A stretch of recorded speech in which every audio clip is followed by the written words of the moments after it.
사랑하고 축복합니다. 계속해서 주기도문의 말씀을 나누고 있습니다. 제가 제 얼굴을 화면으로 보는데요, 더 이뻐졌네요. 좋죠?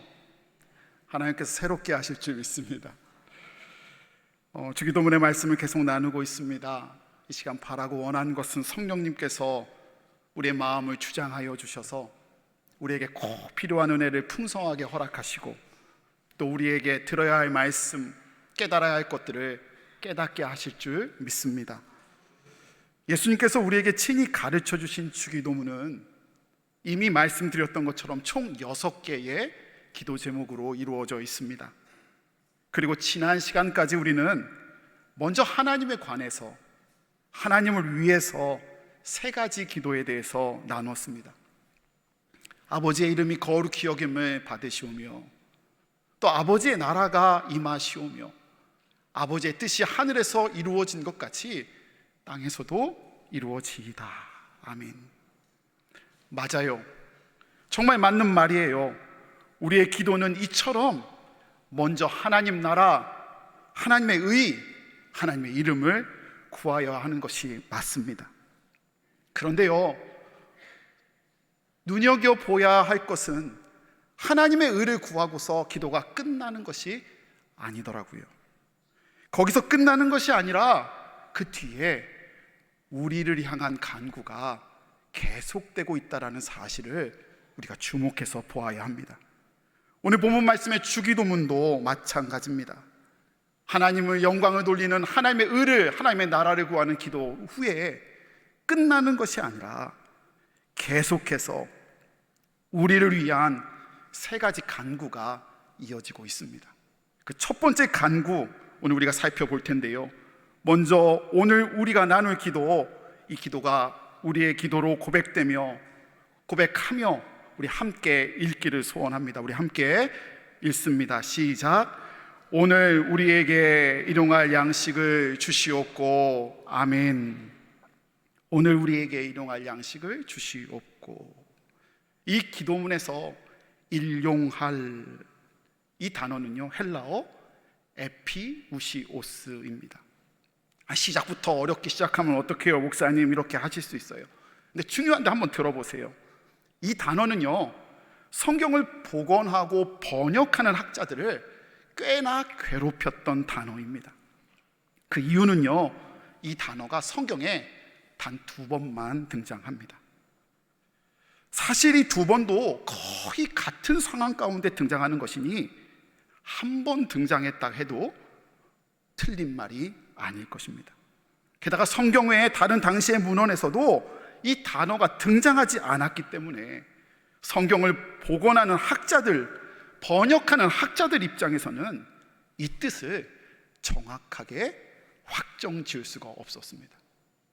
당시 성경을 번역할 때 이런 식으로 하는 거예요. 뜻을 모르면 앞에 내용을, 뒤에 내용을 읽고 문맥에 맞춰서 추론해야 되는데요, 한 번만 나오니 그 뜻을 명확하게 구별할 수가 없는 거예요. 혹은 다른 문헌에 있으면 그 단원 문헌에서 어떻게 쓰여진지를 살펴보고 적용하면 되는데 당시 그 문헌에도 나타나지 않았던 거예요. 그래서 오늘 우리에게 뭐뭐뭐한 양식을 주시옵고에 대해서 여러 가지 제안들이 나오기 시작했어요.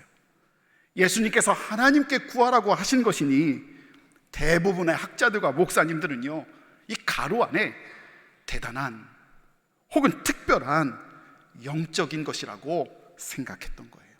그렇잖아요. 하나님께 예수님이 드리라고 하셨으니 소소한 것, 무난한 것이라고 그들은 절대 상상하지도 못한 것이죠. 그런데 그러던 어느 날 놀라운 발견이 있었습니다. 이집트의 한 지역인 옥시린쿠스라는 곳에서 오랫동안 쌓여있던 쓰레기 더미 속에서 1000년도 더 된 십수세기 이전의 문서들이 엄청나게 발견된 거예요. 이때 이 단어 에피우시오스가 발견되었습니다. 질문요, 어느 문서에서 발견되었을까? 어디서 발견되었을까라고 물을 수 있어요. 여러분, 어떤 고급스러운 문학 작품에서 발견되었을까요? 아니었어요. 그러면 지금까지 보지 못했던 멋진 글에서 발견되었을까요? 그 또한 아니었어요. 이 단어 에피우시우스는 다름 아닌 가계부에서 발견됐어요. 그 뜻은 우리가 알다시피 소소한 내일의 양식, 일용한이었고, 그것으로 인하여 이 단어의 뜻이 일용한으로 확정된 것이죠. 여러분, 무슨 의미로 다가오세요? 지난주까지 예수님은요, 하나님 나라를 구하라고 시켰어요. 어마무시한 기도를 시킨 거예요. 하나님의 이름을 구하라고 시켰습니다. 하나님의 뜻이 이 땅에 이루어지기를, 그 큰 기도를 시켰어요. 그랬던 주님이 오늘 갑자기 소소한 일용할 양식을 위해 기도하라고 명령하고 계신 거예요. 사랑하는 성도 여러분, 하나님 나라에 비교하면요, 오늘 우리가 먹는 밥, 일용할 양식은 너무나도 작아 보입니다. 그러나 예수님은요, 오늘 이 기도, 일용할 양식을 주시옵고 라는 기도를 통해서 우리에게 확실한 무엇인가를 가르쳐주고 있는데요, 그 뜻은 큰 것부터 작은 것까지 모든 것을 하나님이 만드셨다는 것을 가르쳐주고 있고요, 큰 것부터 작은 것까지 모든 것을 하나님이 다스리고 계심을 알려주고 계시는 거예요. 그래서 그러기에 우리가 하나님께 어떻게 기도해야 되냐? 하나님 나라처럼 큰 것도 우리가 하나님께 기도해야 하지만, 소소한 것, 일상의 것, 일용한 밥 한 끼까지도 누구요? 하나님께 기도해야 함을 알려주고 있는 것이고요, 아니, 모든 것을 하나님께 기도해야 됨을 알려주고 명하고 계신 거예요. 사랑하는 여러분, 큰 것도 주님 거고요, 작은 것도 주님에 의한 거예요. 크게 주신 것도 주님이 제게 주신 거고요, 우리가 매일매일 먹는 밥 한 끼마저도 주님이 주신 거예요. 여러분, 그럼 여러분에게 질문할게요. 여러분은 언제 기도하세요? 무엇을 놓고 기도하시지요? 큰 거를 위해서요? 문제가 생겼을 때요? 여러분이 감당하지 못했을 때만 기도하시나요? 아니요. 대답은 정해져 있어요. 기도는 언제든지 해야 하는 거고요, 기도는 무엇을 놓고서든 다 기도해야 한다는 거예요. 크신 것도 하나님이 허락하신 거고요, 작은 것 하나까지도 주님이 주셨기 때문이에요. 그런 의미에서요, 밥을 놓고 기도하는 것도 너무너무 감사한 일이고요, 내게 주어진 큰 일을 놓고서도 기도하는 게 마땅한 일이지요. 말씀을 막 묵상하는데요, 옛날 찬양 하나가 갑자기 막 생각이 났어요. 이 찬양 여러분 아시나요? 이 찬양이요. 오늘 집을 나서기 전 기도했나요? 오늘 받는 종이에 호소했나요?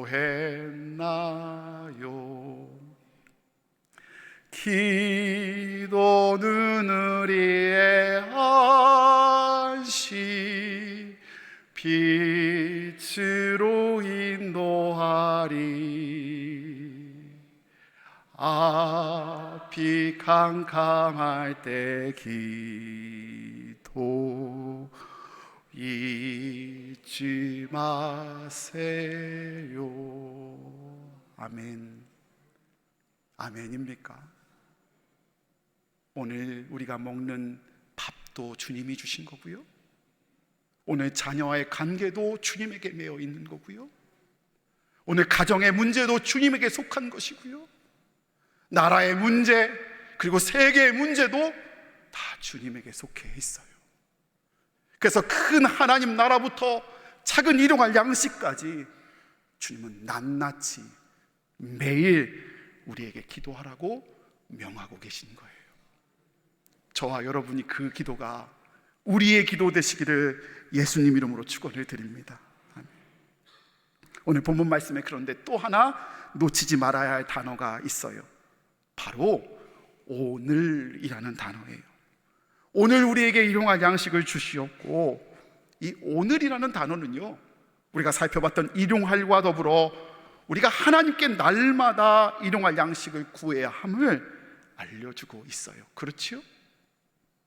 평행본문인 누가복음은 그래서 다음과 같이 기록하고 있어요. 우리에게 날마다 일용할 양식을 주시옵고. 죄송하지만 일용할이라는 뜻은요, 우리가 잘 알듯이 두고 먹을 풍족한 양식을 말하는 것이 아니고요, 생존을 위한 최소한의 양식, 최소한의 것들을 말해주고 있는 것이니, 그러니 주기도문대로라면요, 우리가 아침에 일어나 어떻게 기도해야 되냐? 하나님, 오늘 하루 먹고 살게 해주세요 라고 기도해야 하는 거예요.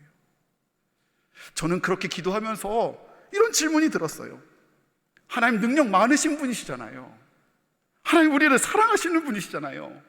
그러니 이 말이 맞는지 모르겠는데, 하나님은 능히 월용할 양식을 주실 수 있는 분이시고요, 하나님은 이 말이 맞는지 모르겠지만 연용한 양식도 주실 수 있는 분이시잖아요.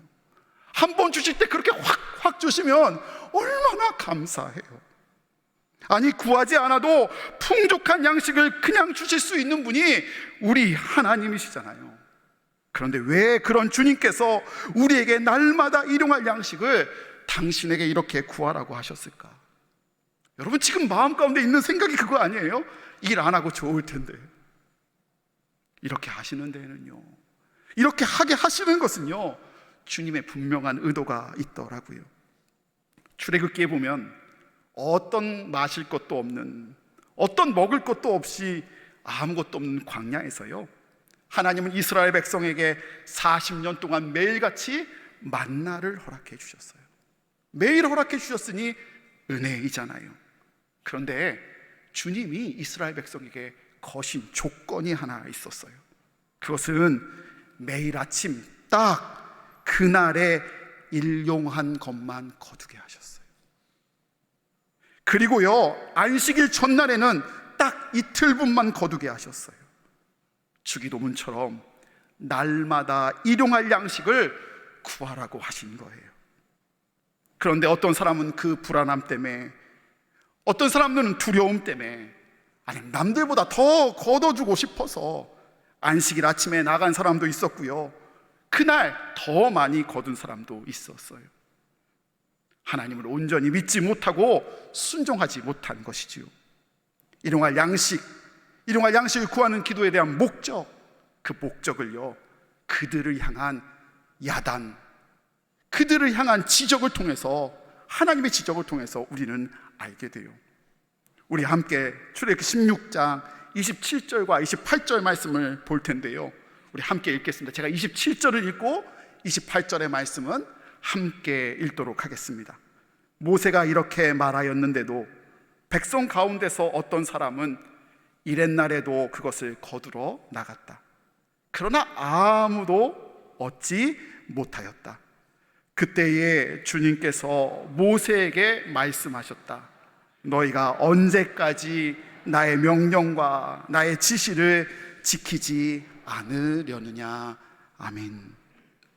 일용할 양식을 구하는 기도를 하는 하나님의 목적은요, 하나님을 믿느냐, 하나님을 믿지 않느냐를 묻고 계신 거예요.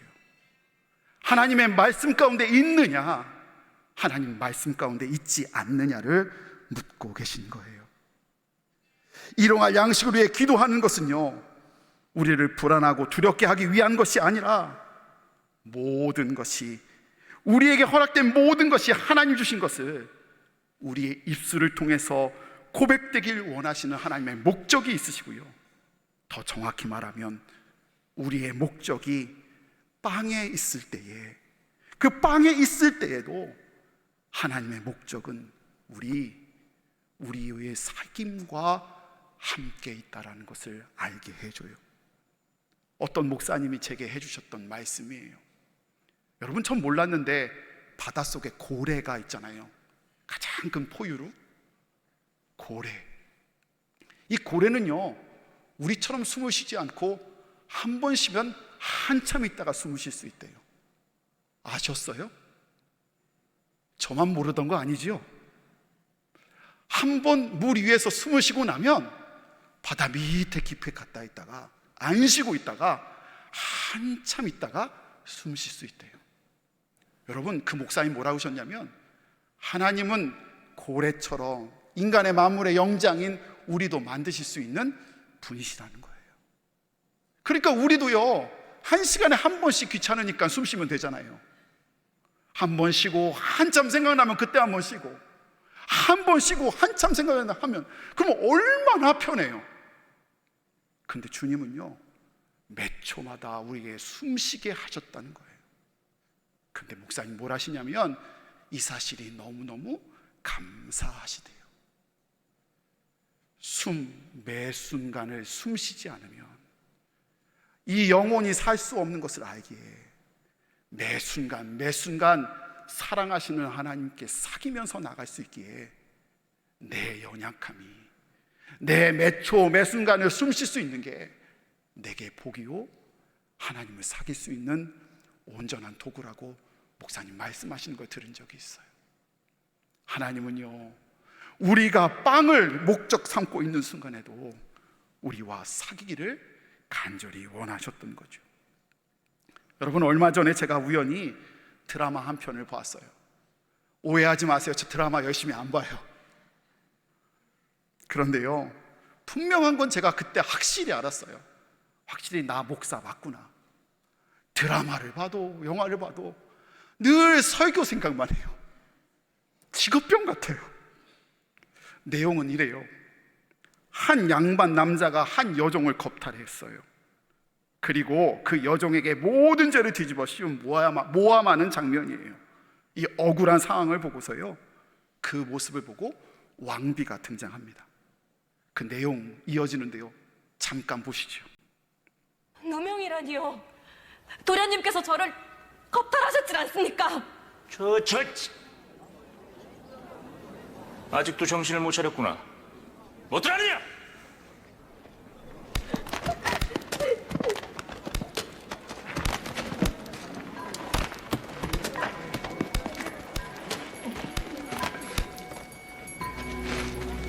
대체 이 무엇하는 짓입니까?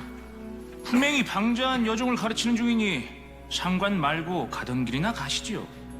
가던 길이나 가기엔 양쪽의 말이 너무 다른 것 같아서 말입니다.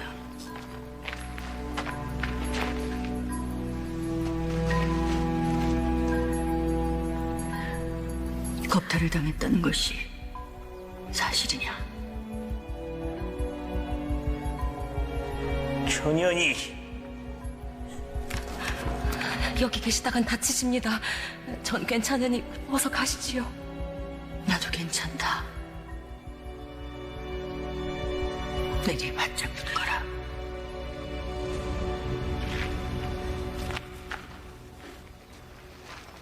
나으리께서 이 여인을 겁탈했다는 것이 사실입니까? 겁탈이라니요. 색을 밝히는 저 천한 것이 팔자 한번 고치려고 내게 꼬리를 친 것이요. 몸을 막 굴리는 계집이니 저 뱃속의 아이도 내가 아닐지도 모르지.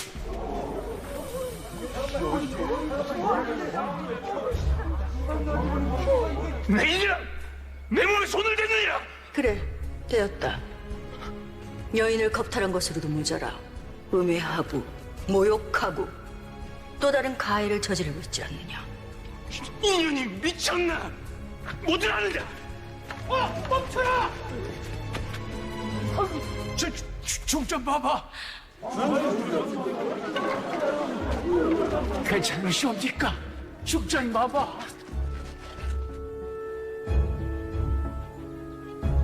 어찌할까요? 내 주상전에게 주청을 올려 제대로 한번 시시비비를 가려볼까요? 주청하지 않았습니다. 용서하십시오, 중전마마. 되었습니다. 용서를 빌 대상은 내가 아니지요. 내가 잘못했다, 어리야. 내가 너를 겁탈한 것도 모자라 모든 책임을 뒤집어 씌웠느니라. 부디 용서해다오. 중전마마, 충분히 위로가 되었으니 이제 그만하시길 간청드리옵니다. 마마께서 떠나시면 이년의 삶은 더 가혹해질지도 모르옵니다. 내 힘이 너의 인생에 끼어들었다.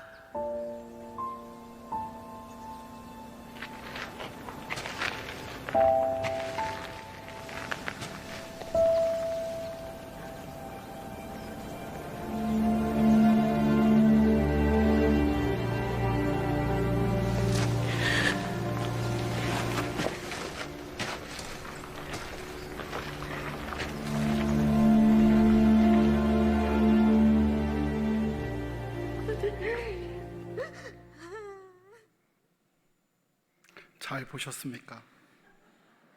표정은 계속 봐야 될 그런 표정.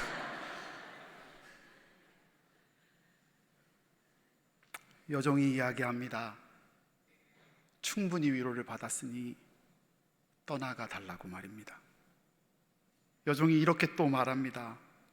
마마께서 떠나고 나면 제 인생이 더 힘들어질 거라고 간청합니다. 그런데 그때 이 중전 마마가 여종을 향해서 이렇게 말합니다. 그리고 그 대사가 제 마음을 울렸습니다. 내 힘이 너의 인생에 끼어들었다. 내 힘이 내 인생에 끼어들었다.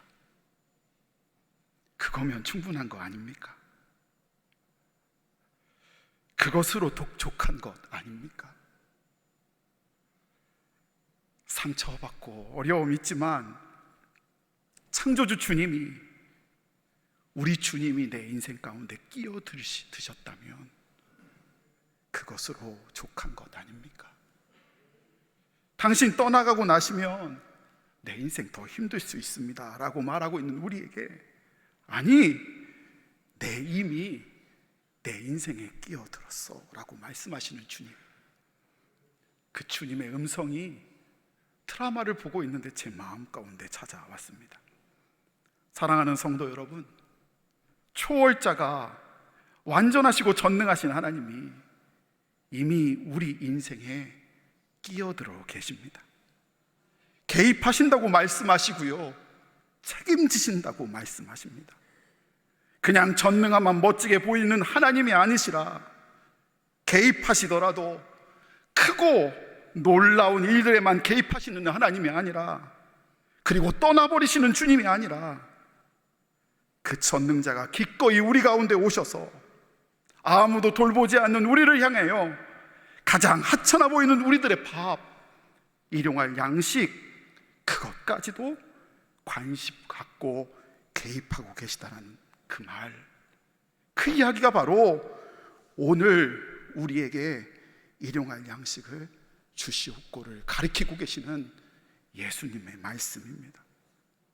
오병이어 기적이 그런 이야기 아닙니까? 아무것도 없는 빈들에서 물고기 2마리와 보리떡 5개로 5,000명을 먹이셨던 것, 그거 참 놀라운 일 맞습니다. 그러나 더 중요한 사실, 우리가 놓치지 말고 바라봐야 할 사실은요, 전능하신 주님이, 그 크고 놀라우신 주님이요, 그 사람들의 배고픔, 지침에, 빵에 여전히 간심하고 개입하고 계시다는 사실입니다. 그들을 그냥 돌려보내지 아니하시고 34절의 말씀처럼 우리를 목자 없는 양같이 불쌍히 여겨주신다라는 것, 그거 자체가 은혜 아닙니까? 그냥 지친 상태로 돌려보내는 것이 아니라, 배고픈 상태로 가서 알아 먹으라고 하는 것이 아니라, 먹이심으로, 채우심으로 돌려보내시기를 원하시는 주님의 마음, 여러분, 예수님은 거기서 그치지 아니하시고 죄로 죽을 수밖에 없는 하찮은 우리들을 그냥 버려두지 아니하시고 불쌍히 여겨주셔서 우리 인생 가운데 간섭하시고 개입하셔서 기꺼이 십자가에 올라간, 간섭하시고 개입하시는 예수님이십니다. 광야에서 소소해 보이는 빵, 일용할 양심에 간심하시는 주님, 우리의 죄, 연약한 우리를 향하여 손 내미시는 주님, 그 주님이 바로 저와 여러분이 믿는 예수님이십니다. 사랑하는 제주중앙의 성도 여러분, 우리의 목적은 늘 빵에 있습니다. 근데 그 빵에 있는 그 순간에도 하나님의 목적은 언제나 우리한테 있습니다. 우리와 사귀심을 주님은 목적 삼고 계신 하나님이십니다. 내가 내 인생에 이미 끼어들었다. 내가 내 인생에 이미 끼어들었다 라고 말씀하시는 주님, 그 주님이 우리 가정에 끼어들어 계신 줄 믿습니다. 우리 자녀의 일터의 관계에, 우리 교회에, 우리의 상한 마음에 이미 주님이 끼어들어 계십니다. 내가 알지 못하는 그 순간에도 주님은 끼어 계셔서 우리에게 손 내미시는 주님이십니다.